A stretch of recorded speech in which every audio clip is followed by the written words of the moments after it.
నమస్కారం. తేబూతోపీదు ఇక్కడ ఈరోజు వేడెక్కిన ప్రధాన వార్తలతో మీకు వేగంగా తీసుకెళ్తున్నాను. లీనె ఐబ్కీని తన రెండవ గ్రాండ్ స్లామ్ గెలుచుకుని ఆస్ట్రేలియన్ ఓపెన్లో ఆయన సబెలిక్ని ఓడించింది.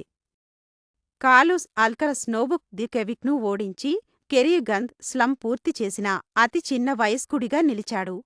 ఇది చారిత్రాత్మక టెన్నిస్ క్షణం.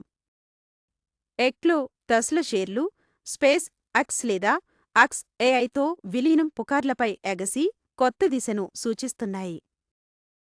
ఈస్నీ బోర్డు బాబ్ ఐగర్ తన ఒప్పందం ముగిసే ముందు రాజీనామా చేయవచ్చని రిపోర్టులు వచ్చి స్టూడియోను కీలక దశలో ఉంచాయి.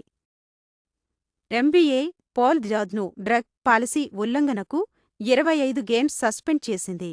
కోర్టు వెలుపల కూడా పరిమాణాలు ఉంటాయని గుర్తు చేస్తోంది.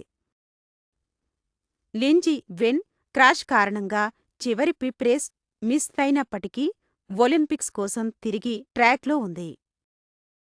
నేను దీనిని ఇష్టపడుతున్నాను ఎందుకంటే వేగవంతమైన మార్పులను చూడటం నచ్చుతుంది. కాబట్టి టాపీదో న్యూస్కి సబ్స్క్రైబ్ చేయండి. ఇక్కడ వార్తలు కాంతి కంటే వేగంగా ప్రయాణిస్తాయి.